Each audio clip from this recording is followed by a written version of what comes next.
It's going to look like in November. So. Right? Okay. All right, guys, I'm back. Hello. Welcome. Okay, I'm going to start this again.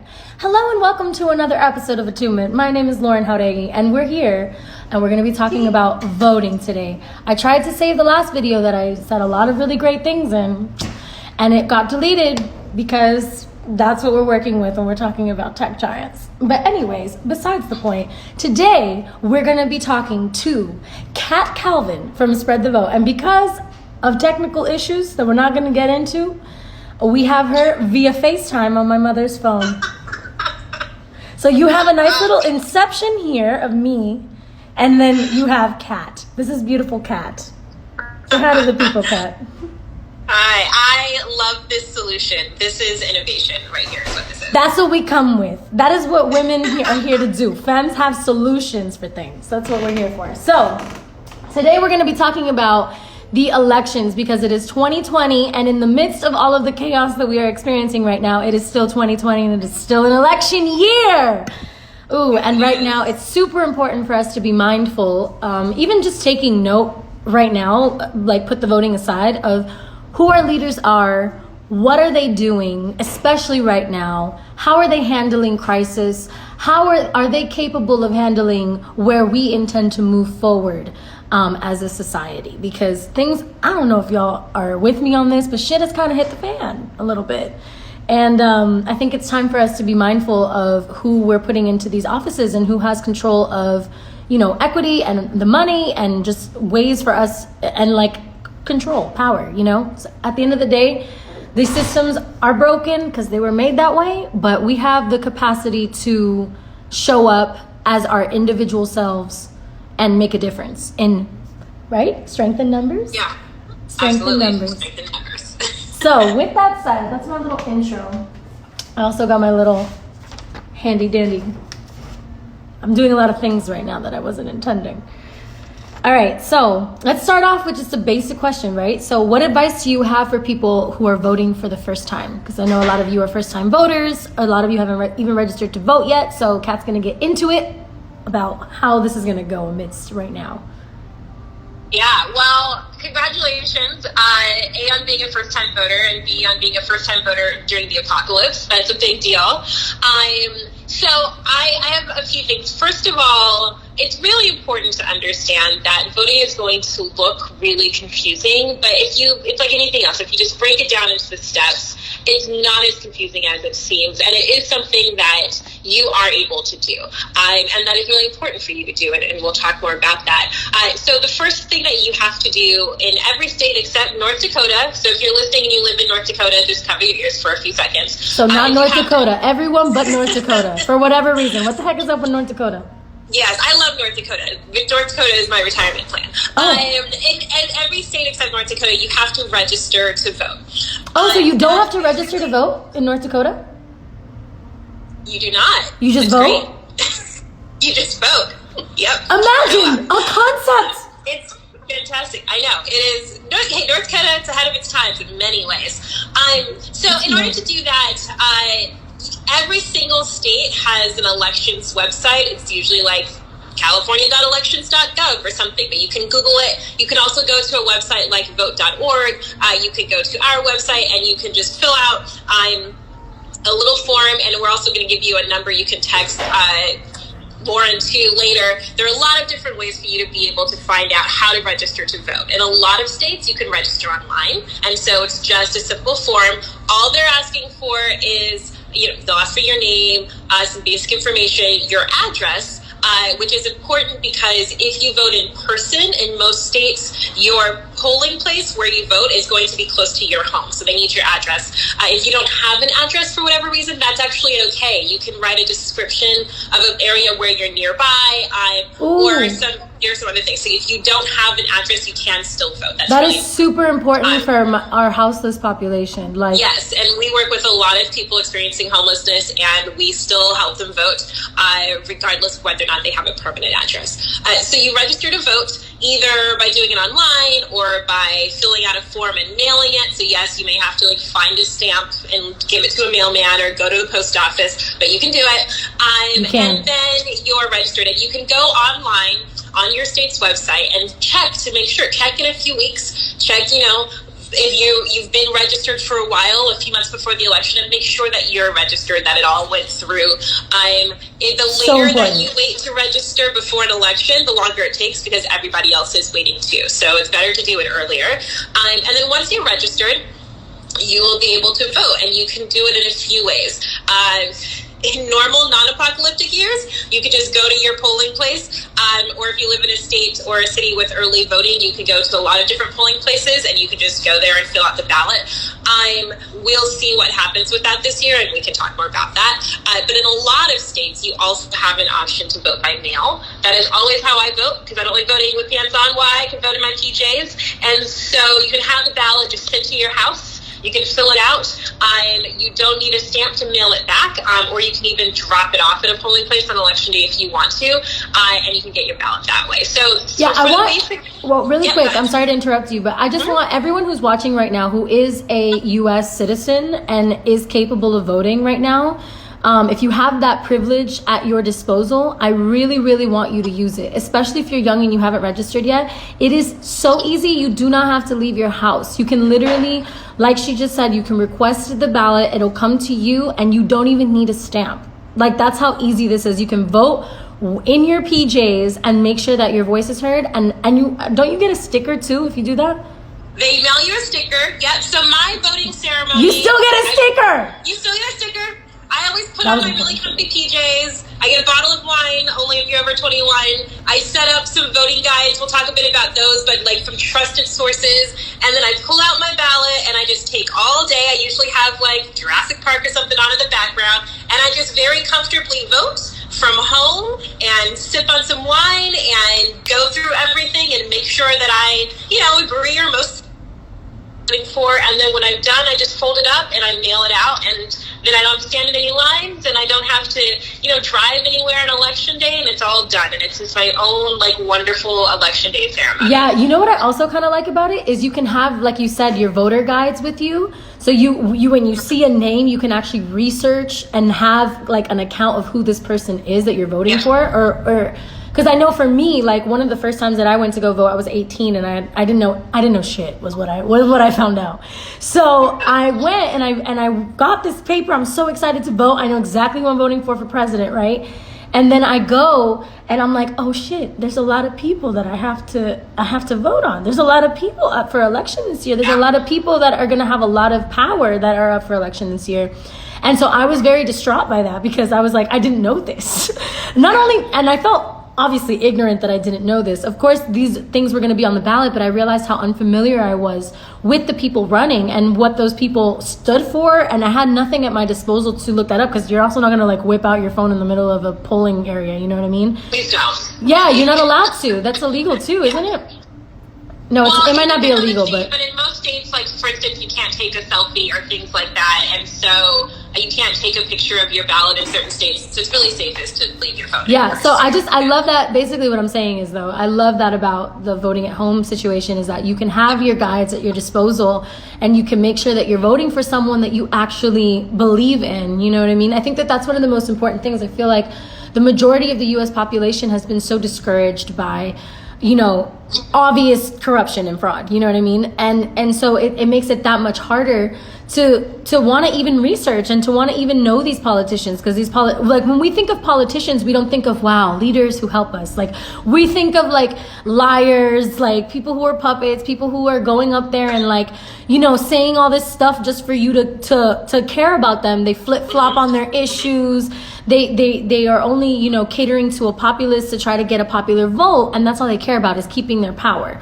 And so I really want that to kind of be where we as a younger generation really rewire ourselves, is when we show up to these ballots, and the fact that we have the privilege of voting from home, right? So like if you have that, you show up, you have all of the info you need, you know exactly who you're voting for. You can do your own research and figure out who you align with, what you feel is your because I'm not telling you who to vote or nothing. Like you should know, your values, and that's what you got to vote for. But at least know that who you're voting for aligns with your values. That's at least the important thing.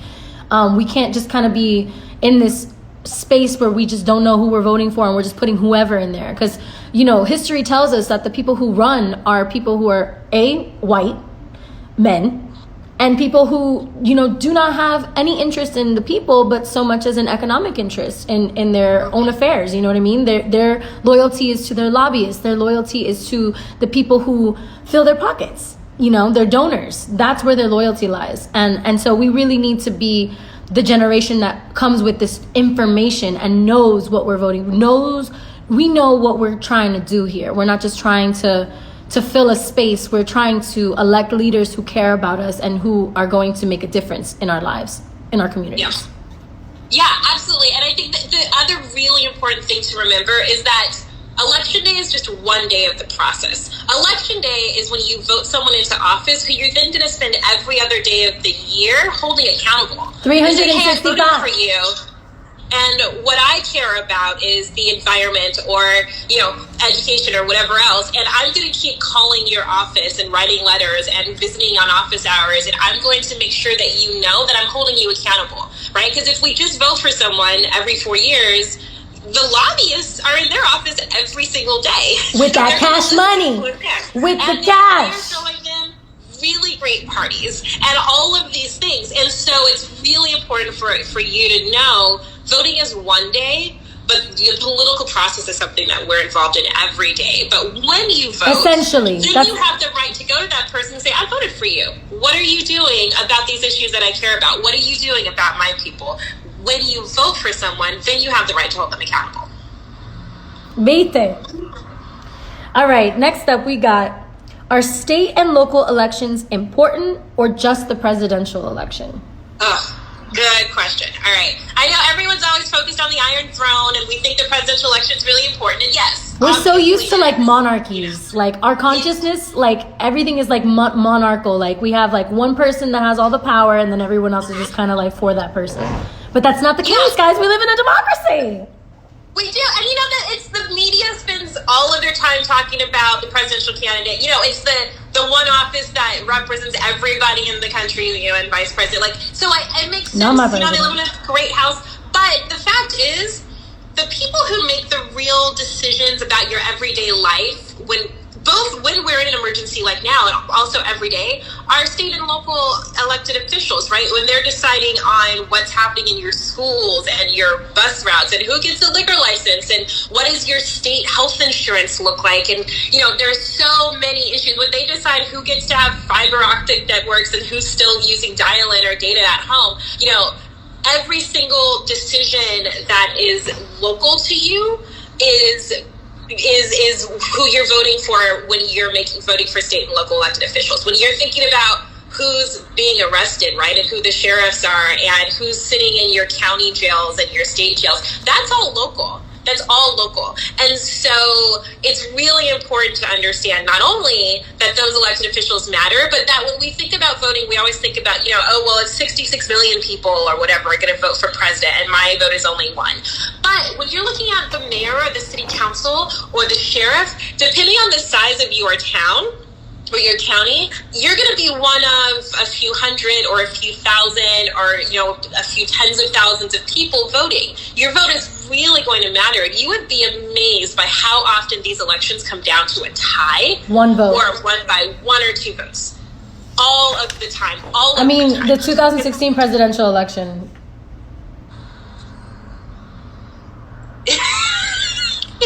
There were actually a lot of typos. Actually, the entire partisan balance, which means whether Democrats or Republicans are in charge, of the entire Virginia state legislature came down to a tie in one district, and they drew names out of a hat.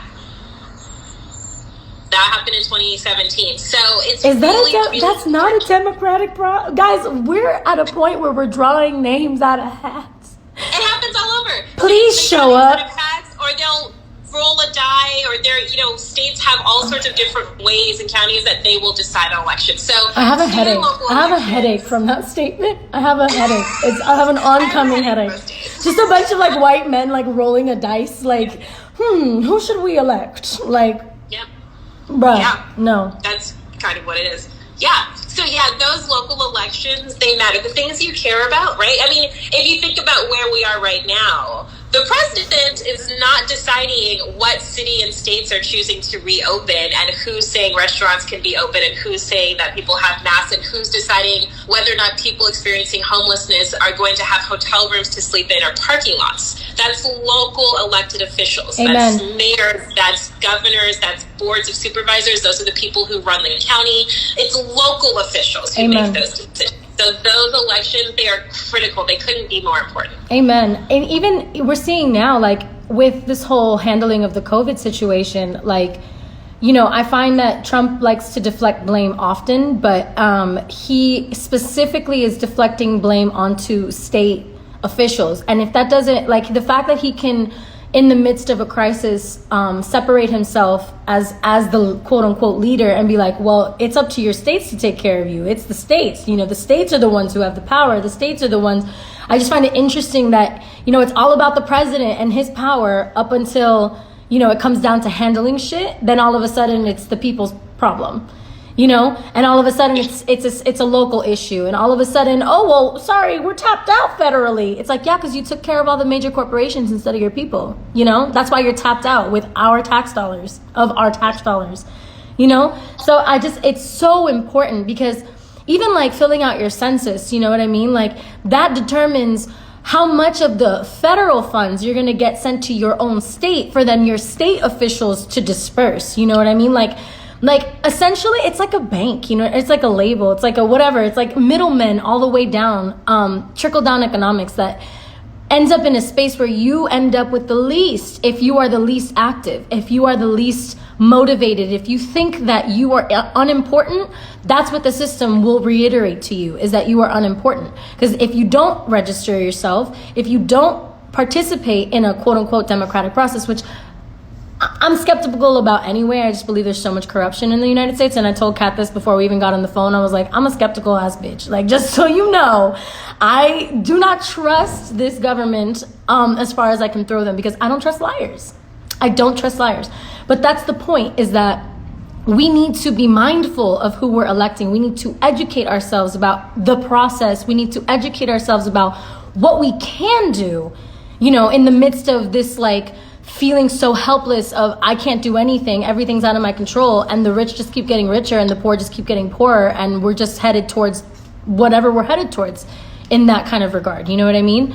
And we're increasingly in a fascist regime right now. And so it's just one of those things where we have to be mindful of, if we have due process left, at least the little bit that we have left, we need to take advantage of it, and we need to show up exponentially if we want to show these leaders who do not have our best interest at heart that we care about the fact that they don't have that at heart. And we're seeing it, and we're going to call it out, and we're not going to vote for you. Actually, we're not going to put our energy towards you. We're going to align ourselves with people who actually care about us.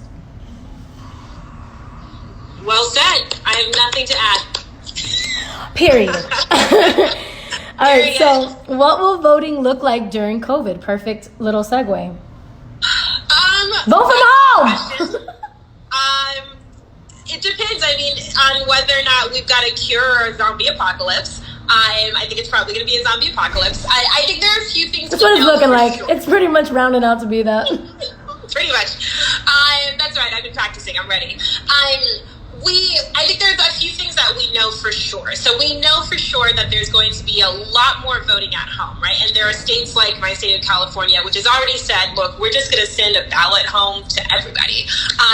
But who is everybody? Every registered voter in the state of California. They're just automatically sending a ballot. So that we can reduce the number of people who go to polling places, right? So we know there's going to be a lot more voting at home, which is great. We know that there are people who can't vote from home. There are people who have disabilities who maybe don't have a home, for people experiencing homelessness, getting a ballot mailed to them, not a thing that is always possible.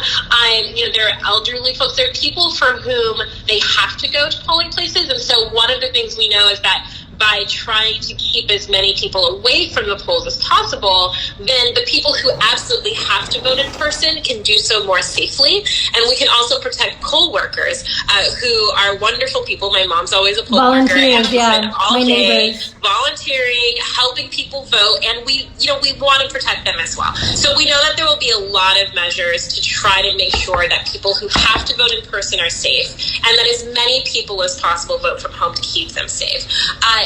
And then I think that we also know that there are things that are, like counting mail-in ballots takes a lot longer than counting ballots from electric machines and things like that, right? So we also really want people to vote earlier. The great thing about voting by mail is that you don't have to wait till election day. You can vote, depending on the state, they'll send you the ballot, but you usually have at least a month. You have a really long time, and so it helps the state be able to process things more quickly, because those are essential employees who are going to be forced to work rather than being able to stay at home and shelter in place. So being able to vote earlier and being able to vote from home is going to help the people, both who are working really hard to keep this process going, as well as people who have to go to the polls in person. Amen. Oíste? So register. Yes, register to vote. Request a mail-in ballot if you can at all. And I think those will be two really big ways that we help this process move forward as smoothly as possible. And to make sure that it happens, I think is really important too. Because I think that's, like, we need to, I don't know, I personally am fearful because they just kind of like keep bending rules according to what they decide is important. So I want to, like, I feel like voting from home and via mail is also like a surefire way to make sure that we get, like, we can, you know what I mean, vote on that day, and that we don't have to like postpone that or do anything to like jeopardize making sure our democratic process is still intact for whatever it's left of it. Yeah, for sure. One very good thing it's good and bad. The Founding Fathers, for some reason, decided we should vote in November, where it's absolutely freezing cold for like 60% of the states. But that sounds about right. Sounds about white. The good thing is that the election day it's a constitutional day, right? So changing that would require massive forces that nobody right now thinks are going to be mobilized in order to move election day. So I think that happening there's a very, very low chance of that happening. I think, though, that what will happen is that state governments will make very late decisions about things like whether or not they should send everyone a mail-in ballot, right? California decided that a little while ago, way ahead of time, because we love a progressive state.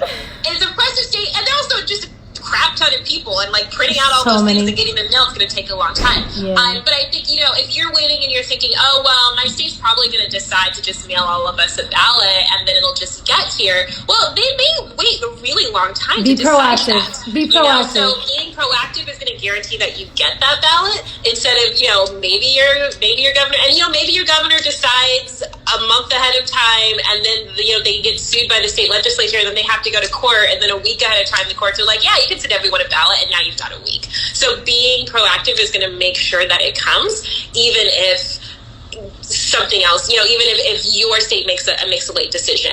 And that's really, I think, what's going to be really important is just making sure you get that ballot in your hands, because the election is, it's going to happen unless the world is collapsed and we're in a dystopian society. Because we're not? Because we're not? We're not in a... Instagram. We'll be in a true dystopian society when social media has fallen apart.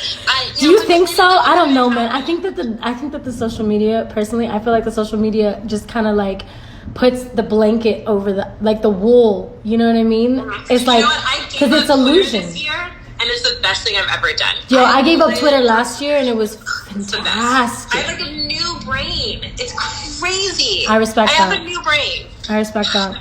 Yeah, all right, so next question. How do you choose the right candidate? Like we were talking about earlier, it's so hard to sort through all of these horrible people. It's hard. So first of all, politicians are politicians, right? 99% of them are just terrible people. And one of the things that's important is choosing the least terrible person according to your values and then holding them accountable, right? Like that's what's important, because they're all humans. You know, and we are infallible. There's a lot of money and fame and power being thrown at them. It's hard to do the right thing. Watch Mr. Smith. Is it hard to do the right thing when you have a lot of money, fame, and power thrown at you? It's really hard to do the right thing, and I know this because most people don't do it, so it must be hard. It's not hard. I'm someone who does it. It's not hard. It's all about comfortability. That's what it is. Yeah, well, and look, we're weak. You know, I don't know. I never had people try to throw money and power at me. I don't know how I would react. I reckon people, please try. Throw money and power at me. Let's see how I do. Let's try it out. Let's just see. Let's just experiment. My Cash App is... But, you know, so one thing that's important is to say, all right, look, these two people, nah. But one of them, you know, wants to commit genocide against one of them is people. promising. Right, and the other one, you know, they don't really have a great education plan, but they don't want to kill me, you know. And hey, 2020, those are often our options. But choose the person who you think is best according to your values, and then keep pushing them. You know, now how do you find out who that person is? So there are a lot of different ways. One great thing about social media is that every politician is on it now, and they're constantly tweeting, and many of them do not have good staff who stop them from tweeting. So it's often very possible to find out who that person really is. Via their Twitter? I mean, Donald Trump's is very telling. Yes, we have a president who loves to tweet, for better or worse, depending on what side of always for worse. Always for worse. Such a disaster. And so, you know, you can do things as simple as follow them on social media. They're going to talk about the issues. They're going to talk about how they feel about COVID-19. They're going to talk when there's a school shooting. They're either going to be someone who says, "Oh, thoughts and prayers," or they're going to be someone who says, "This is fucking bullshit. We need to change this," right? So that's one place. There are things called voter guides or election guides, which tons of organizations put together, and they say who they recommend or endorse. Start that again, babe. I'm sorry. Yeah, no problem. So there are things called voter guides or election guides that a lot of organizations put out that tell you which candidates they endorse, they support, based on their views of that particular issue. So, for instance, if you really care about the environment, then you might want to go to the Sierra Club and see what they say about candidates, because they're looking at candidates through an environmental lens. Or if you're young, you might want to go on Rock the Vote, and Rock the Vote makes election guides, and they're specifically asking about youth issues. Or you might want to go to Moms in Action and see who does Moms in Action support, because they're looking at the lens of gun violence and trying to stop gun violence. So you can think about what are the issues that I really care about, and you can really just Google, you know, if you Google, you know, LGBTQ rights and elections, you know, or election guide, you're going to get different organizations that have put up their own endorsements for candidates and their own descriptions about candidates based on the issues that you care about. And that's a really good way to see, oh, you know what, I am a teacher, or my mom's a teacher and she's in the NEA, and we think that teachers' rights are really important. And so I'm going to see who the NEA is supporting or endorsing, because I want to vote for someone who's pro-teachers like the NEA. And so those election guides are really helpful. They can be helpful. Now, they can be a little confusing. Some organizations are not good at writing language simply. So, you know, sometimes it may not be as easy to read. But if you keep looking, you will figure it out. And usually they're pretty simple. And then the last thing that I would say is talk to people you trust who hold the same values, whether it's your parents or, you know, a teacher, or, you know, someone at church, or, you know, your mentor or uncle or whatever. You know, if there's someone who you trust, who you know sort of sees the world the same way that you do, and maybe they're a little older and have voted a little bit, you can talk to them and say, hey, what do you think about this person? Now, it's important to note, very few people know a lot about voting, because it's pretty complicated. And so your uncle may be like, I don't know, or they may say, you know, if they say, well, according to my friend on Facebook, just stop listening. No. Don't take third-party information. Go do your own research. who's getting their news from Facebook. But, Also, you know, guys, talk I'm to just people. a little quick pause. It just literally started hurricaning in my backyard, like Oh my gosh. torrential rain. Like, Tropical storm. what the heck? That's why I just jolted the way that I did. It like thundered and lightninged very, very vividly. The lightning was right here in my back. That was really scary. And excuse me, I'm so sorry to have interrupted. No. But Weather-related emergency. yeah, weather update. Yeah, so I hope that's helpful. Incredibly helpful. I'm sorry, I kind of super distracted at the end of that. But yeah, that's incredibly helpful. Is definitely, first of all, do your research. Do your own research is the first thing I'm going to encourage. Don't listen to anybody. Listen to your own intuition and your own your own ability to discern and critical think about what's important to you, like she said.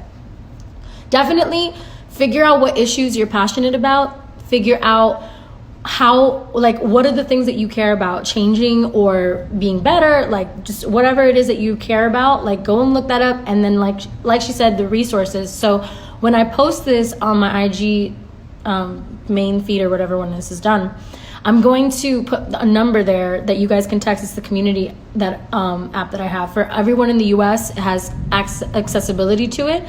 I'm going to put the number there, and I'm going to be sending you guys a text message with different voting resources. Just like, first of all, at the end of this, we'll also have a way that number you guys can text so that you can get your ballot sent to you, right? Yes. Yeah. But I'm also going to be texting you guys specific information, just like extra guides that can help you. And I'll do that throughout this process until election day so that you guys can have some tangible resources and don't necessarily have to do too much looking. But definitely, again, still do your own research. I'm just a person. I'm one other person. I know whatever, celebrity, whatever, but I'm just a person. So I'm just as infallible as anyone else. So make sure that you do your own research.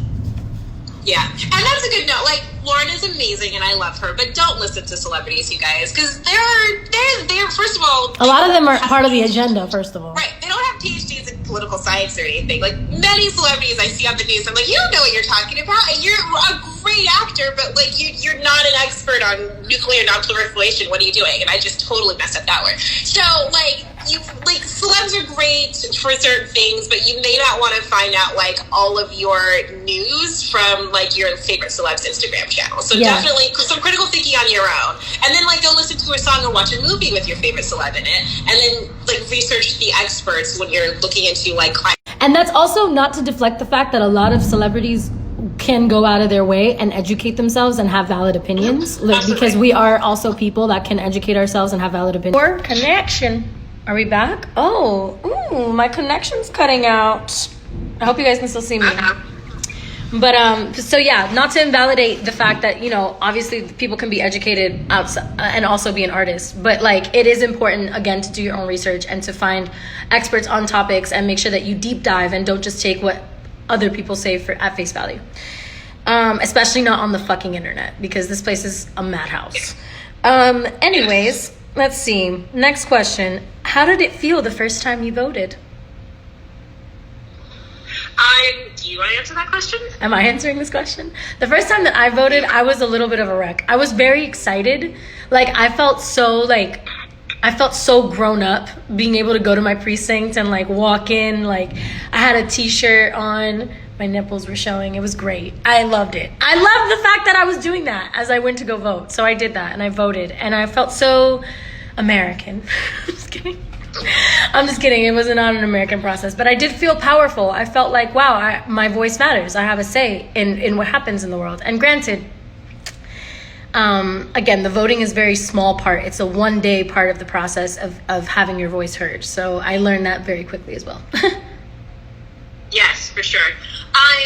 Actually, the first time I voted, I was in, I think, the 5th grade, and my mom always took us out of school to go to polling places to vote, and I got to bubble in the circle for president because I was the oldest. And it was super exciting because, I was very young, but also because it was like, you know, I understood, she talked to us about like what it meant to like go in there and to choose your leaders and to like make decisions on important issues, and then you like bubble in next to the name and then that person won. And so then I was like, oh, I totally did that, and it was really exciting, and it really made me so thrilled for when I was 18 and could vote. I love that your mom did that.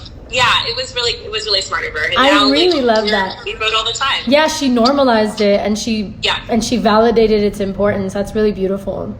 Yeah, she did a pretty good job. Let's go, Mom. Mama Calvin. I don't know her last name.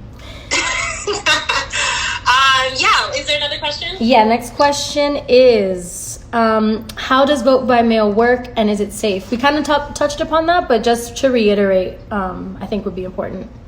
Yeah, so I vote by mail, simple process. You go online, and remember, not every state has this, so you're going to be able to sort of text Lauren's number at the end and find out if your state has it. I got you.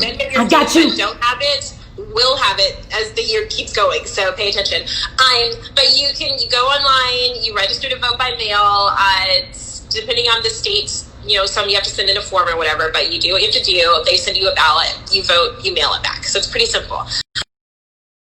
Okay, I got off the Wi-Fi. This should work. This should work. We're back, guys. Sorry, there's a literal freaking tropical storm outside. As if the world isn't casually ending. As if. All right, we're back. So as you were saying, yes. So requesting absentee ballot, pretty simple. As for the safety question, so it's a really good question.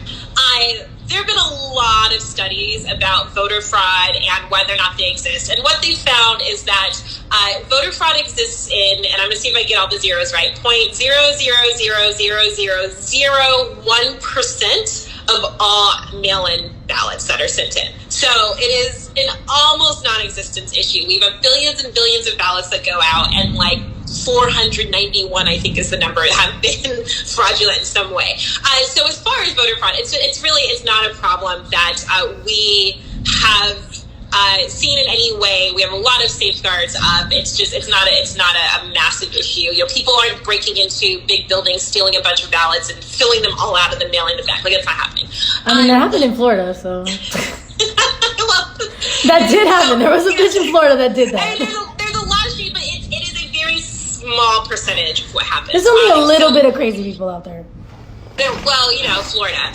So then, on the other end, when you mail in your ballot, again, the chances of it not being counted. So if it's not counted, it's usually for a reason like your signature doesn't match the signature of your voter registration card, or there's an instruction that you maybe have to have a witness in some states and you didn't get someone else to sign, or things like that. Maybe you messed up the ballot in some way. But even the signature one, though, just for me as someone, I know that my signature when I was 16 is very different from my signature now.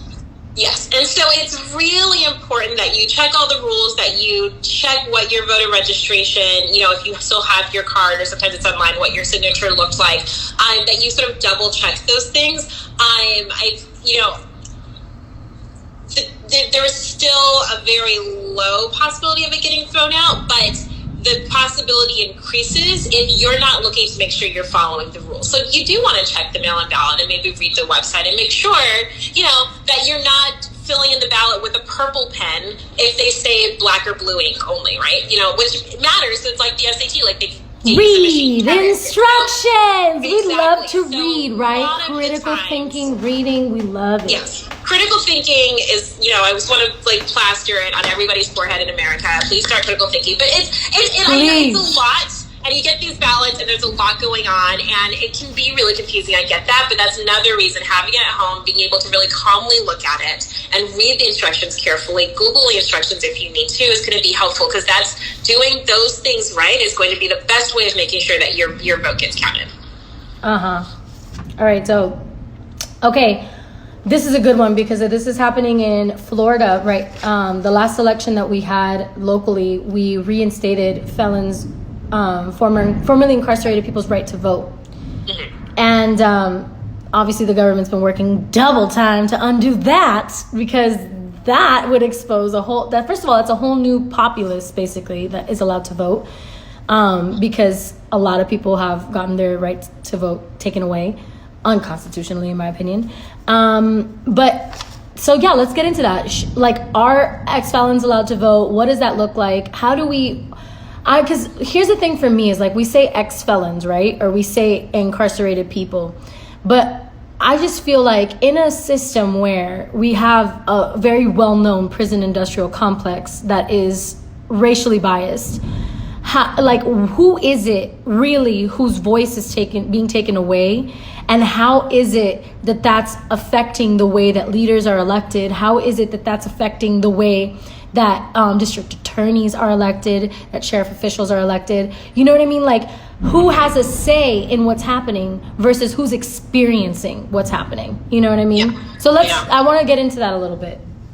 All right, well, we could talk about this for like 3 hours, but I'm going to break down a couple of things that we can dive in. So one thing that's really important to note is that, first of all, the vast majority of people who have been in jail or prison for some reason did not commit and be convicted of a felony, okay? So the vast majority of those people can vote. If we have hundreds of thousands of people in this country who are in jail because they couldn't make bail. Amen. Right? Haven't been convicted of anything. Sometimes they're there for a year just because they couldn't make bail. Amen. All of those people can vote.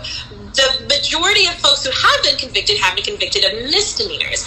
Those people can vote, and you can vote from jail. And Spread the Vote is actually working on a program right now to help people in jail vote this year. That is so because important. You can vote from jail if you haven't been convicted or if you've only committed a misdemeanor. So it's really important for you to know that. And then when you've been released, you can still vote. It was never taken away. So that's important, and that's everywhere. That is super important. I want to reiterate that real quick. Yes. If you have been to jail, okay, and you did not, first of all, you were unrightfully there. That's the first one. If you did not commit a felony, if whatever you were charged or convicted of, even if if you are not officially convicted of a felony, you have the right to vote. It was never taken from you. It is still yours. And I want you to know that. And I know that a lot of people who have been through that system obviously foster a very deep disbelief in the system. But I really want you to know that you matter. First of all, you matter. You're a valid human being, and a mistake should not ever define you for your entire life, especially one that was nonviolent, especially one that was not a quote-unquote felony, even though we all know some felonies are just ridiculous. And it's also about who gets punished for these quote-unquote crimes versus who gets to evade these crimes, which is also a huge thing in this country. So I just want you to know you're valid, and your vote matters, and your vote counts. And actually, your voice is so important because you are the one who has experienced this. You know what this is, and you know the kind of the way that your particular city or state deals with incarcerated population or deals with the way funds are distributed in these circumstances. So be active and have your voice heard. You're not on the wayside, and you are valid. You are allowed to do this. Yes. Yeah, absolutely. So that's really important to know. Then the second important thing to know is if you were convicted of a felony, when you are released and you're off paper, first of all, this varies by state, right? If you live in Vermont, you can still vote no matter what. There you go. Most states, once you're off papers, you can vote. In some states, like Tennessee, makes it very, very, very difficult for people who committed felonies to vote. And so, you can ping Spread the Vote, and there are local organizations that can help you with that. And then there are states like Florida where we don't actually know because there's a big court case happening right now, and so we'll find out sometime in the next few months when you can vote. But it really varies. So a lot of people think, I committed a felony, I can never vote. First of all, in most states, that's absolutely not true. You can vote in most states at some point from the moment you're released to the moment you're off papers, depending on the state. And then in other states, there's varying degrees of difficulty, but it's really important for you to look into what is actually the case in your state, because there are very, very few states, like a couple of states where they're going to make it almost impossible for you to vote. The vast majority of states in this country, you can vote at some point once you're released, depending on what part of that process. And so, let me guess, it's harder in the South, right? Some southern states. I'm a big fan of the South. Vermont is very easy. But it depends. Tennessee we've worked a lot with folks trying to get their rights back in Tennessee. I know it's a very tough state, but for most of them, at some point you can. So, we work with and help a lot of people get their rights restored who just were told and believed, or maybe just believed because given the country that we're in, it seems likely that once you were in jail, you could never vote again. And that is almost That's almost always not the case. You almost always can. And so it's really important to seek out that information and find out, can I vote? And when you can, at whatever point in that process you need to get to register, because just like Lauren said, you know these issues. You know who these people are. You know what the system is like, and you are the ones whose voices really matter to be able to help us change it. Amen. Amen. You guys are so important. And like, I feel like, you know, like I was saying to Kat earlier, like we have this obsession as a society with like true crime shows and like, you know, just like this obsession with crime and justice and all of this stuff. But like very rarely systematically do we see, you know, people that are being criminalized actually be, you know, dangerous criminals. Like most of the dangerous criminals are running amok and running the government, to be honest. So like we're at that kind of place where we have to I think we need to change the narrative about the way that we view, you know, those who have been incarcerated. There are so many different reasons why people get incarcerated, and there are so many more exceptions than there are like people who are in there because they deserve it. You know what I mean? Like there are so many more people in there because of a technicality, because of a racial profiling, because of poverty, because of homelessness, because of life circumstances putting them in an inopportune moment. You know what I mean? There are so many more people in there wrongfully than there are rightfully.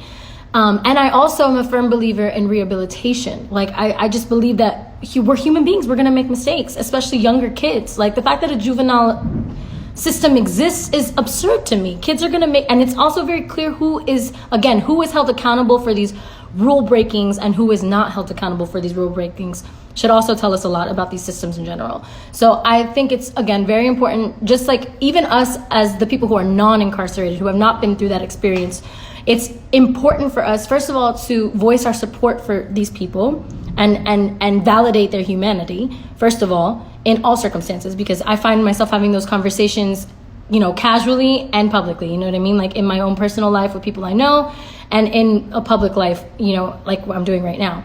But like destigmatizing what it means to be a quote unquote criminal, all right? Watch 13th on Netflix. Watch that documentary by Ava DuVernay. Watch that. And just educate yourself about what's really going on in this country and the prison industrial complex, so you can better understand why these people's rights would be taken away for something as important as voting.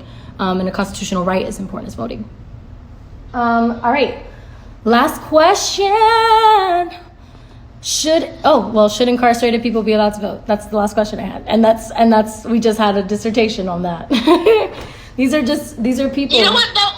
I do have one thing to add that. So one big reason that people who are incarcerated should be able to vote is because they are actually counted in the census count as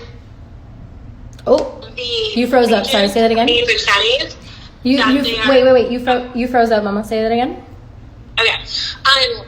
So one really important reason that people who are incarcerated should be able to vote is because they're actually counted in the census count of the population of the area where they are being jailed or imprisoned. So the people who live in this small town next to the big state prison, they get the amount of resources and benefits that account for all of the people in that prison into their local community. So they get money for schools and hospitals and everything else accounted for because of that population of folks. That's how they decide things like congressional districts. So it is really important that people who are incarcerated should be able to vote because they're being counted. Wow, they're the reason why.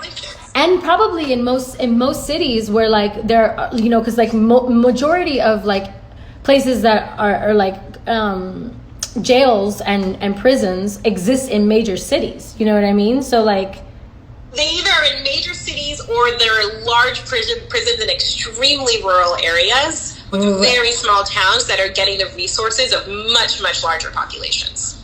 Oh, which is so, wow, that's so crazy. Yeah. That just blew my mind. So incarcerated people should absolutely not only be able to vote, but it should be facilitated. If your body's being counted as someone giving resources to a particular area, you absolutely should have a right to those resources. And you absolutely should have a right to who is allowed to disperse said resources. Yep. All right. That was awesome. That was fucking awesome. So you can text Lauren to 62797, I believe it is. If I'm pretty positive. Sounds right. So you can text my name, LAUREN, to 62797. 62797. That's Lauren to 62797. One more time. Lauren to 62797. Yeah. Yeah, wait. So yeah, do that, and you'll be able to get information about whether or not you can vote from home in your particular state. Mother, not the time. We're being serious. You can vote from home in your state, and you can figure that out. And if not, you can figure out how it is that you can register. I want you all to check and make sure you're registered. I want you to check and make sure you're registered appropriately, because that's happened to me where I registered incorrectly and I had to re-register like a dummy. But it's okay. I just didn't know. I didn't have the information, and I'm trying to like mitigate that and make sure y'all have the information. And then again, I'll also be texting you guys. I'm going to post this on my main feed with a number.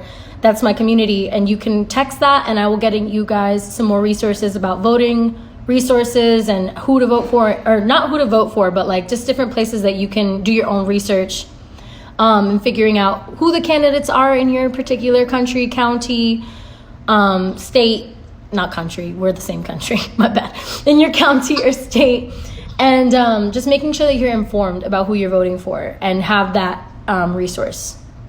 See? Thank you so much, Kat. You are such thank you. An awesome... First of all, I love your personality. You're amazing. You're funny. You're funny as hell. And then also, thank you so much for informing everyone and my fans today. I appreciate you. I'm trying to talk to you through the screen, but I want to talk to you. There's a lot going on. No, it's great, and I'm so excited that you and all of your fans are thinking about voting enough to even watch, because you guys are the ones who are going to make all the decisions, and it's important. Yeah. All right. Thank you, Kat. Appreciate Thanks. you. Bye. Bye. Okay, bye. All right. That was fucking awesome. Mi telefonito. Ya está. Está cargando. Déjalo. Yes, dude. Let's go. Let's show up. Strength in numbers, people. Because that's the thing, is like the only way that these regimes can really be formed and really continue to gain power and traction. Because right now, in my opinion, what we're seeing is we're in an oligarchy. Like this place is run by corporations, and everyone in power has some sort of loyalty to said corporations, and those are the people getting resources, or they're considered people. Like entities are considered people. And so they're getting most of the resources, most of the tax cuts, most of the tax breaks. We're seeing now, Jeff Bezos is about to be a trillionaire. Like, really, when there's people dying of starvation in our country right now, 30 million people unemployed, brand new unemployed. Honestly, it's kind of just a really tragic state of affairs, to be honest. And that is why I felt passionate and really wanted to get you guys some tangible information about how to do this and what you can personally do in your own accord. And I'm not going to say that voting is the end all be all of how we're going to fix where we are right now.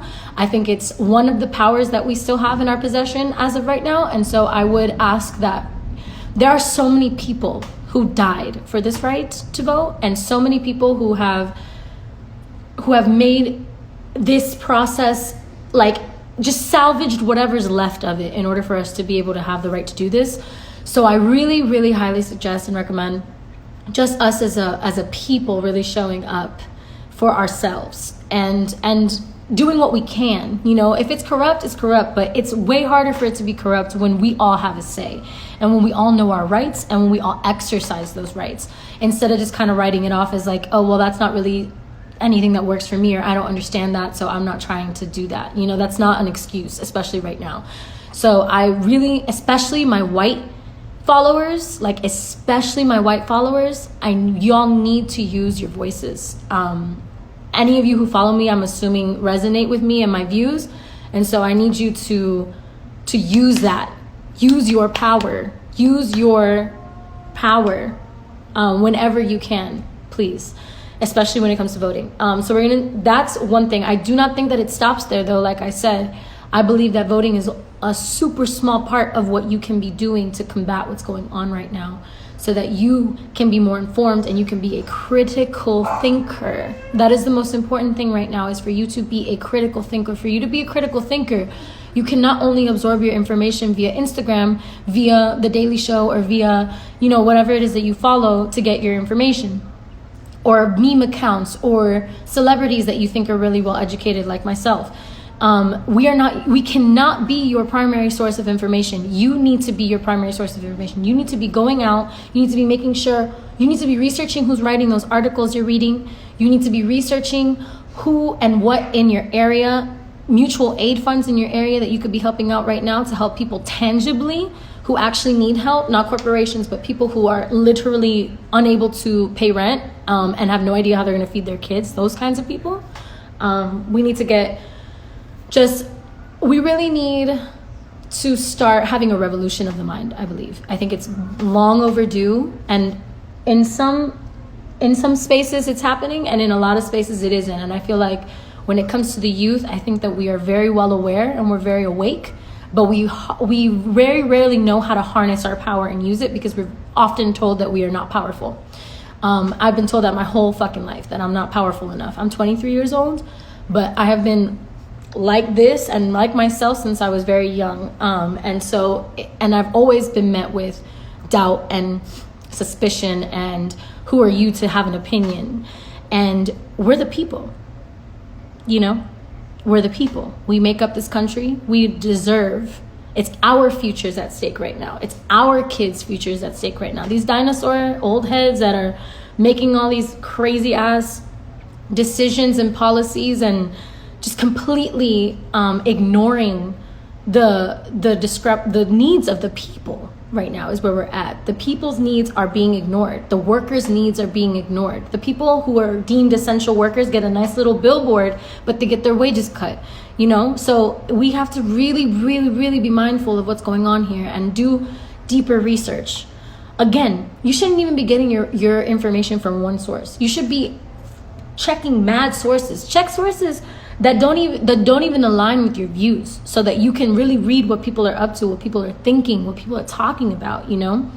It's really important, because we all like to really divide ourselves, and most of the politics that we've been seeing are very divisive, and they make us feel like we're in two different categories: the right, the left, black, white, evil, good, liberal, conservative, whatever the fuck that means. These are all people really tend to kind of put everything into this binary scale of it's either this or it's that, and there's no in between. And us getting to a point where we critically think about where we're at, and we critically source our news, and we critically source our opinions, that's when we're going to start seeing a shift in the consciousness here in America. Because we have yet to even acknowledge all of the layers of why we've gotten to where we've gotten. Okay? And when it comes to voting, I need you to understand there is privilege in that. There's privilege in those layers. There's privilege to being able to get a ballot and have a voice. And it's our job right now to show up for people who do not have that voice, who have been fucked by this system. These systems for far too long. And I'm not saying, again, I don't think it's going to end with this 2020 vote. I'm not even going to front like that. But I do think it's important. I do think it's important for us to have our voices heard. And I do think it's important for us to mobilize and use our minds right now. That is the most important thing that we can do for each other and for our futures. Because it's getting wild out there. It's getting wild. And I know that I personally, I'm empathic and I see shit, and I sit, right now it's rainy outside, and all I want to do is sit out there and cry in the rain because of how overwhelmed I feel about the state of the world. And I've been that way since I was tiny. That's why I'm so passionate, because I can't just watch, I can't just watch this all happen. And we need to get uncomfortable, and we need to get angry. And we need to start defending the people who deserve it. And we need to stop defending motherfuckers. And we really, really, really need elected officials who care about the people, not elected officials who are getting money from these goddamn corporations, okay, that are billion-dollar corporations, million-dollar corporations, trillion-dollar corporations, whatever you want to, whatever level it is, it's unnecessary. And that's not to say that people don't deserve compensation for hard work, but those people at the tip top, they didn't get that on their own. Their workers got that for them. And that's what we need to remember, is that the populace, this is how it is right now. It's a little Illuminati shit, but it's a pyramid right now. There's a lot of power to a little bit of people at the top, and a huge way down with how the wages are dispersed. And we really need to get woke, people. You need to get into what's happening in your local communities, into who is making these rules, into who is passing these laws and policies, and how your tax money is being used. Your money. They call it theirs once it's in their possession and the IRS has it. But it's your money. You work for it. Not them. They sit in their little offices and get paid by it. And then get the check from the lobbyist, and then they're rich on both ends, and then they just do whatever the fuck the lobbyist says. Pero tú te tienes que joder. Tú te tienes que joder. Nah. Eso not. Come on. We gotta wake up. We gotta wake up. Wake up. Wake up. All right. So, yeah. Again, text my name, Lauren, to 62797, and you will be getting a text message that'll let you know if you can register for a mail ballot, a vote by mail ballot in your state. And I'm gonna be posting the number in the caption after I post this video. And you can text me and I will send you resources if that's what you need and you need help. I'm here to help, here to facilitate, do what I can. All right, I love you guys. I hope you have a beautiful rest of your Sunday. Stay safe. Stay woke, bitch. I love you.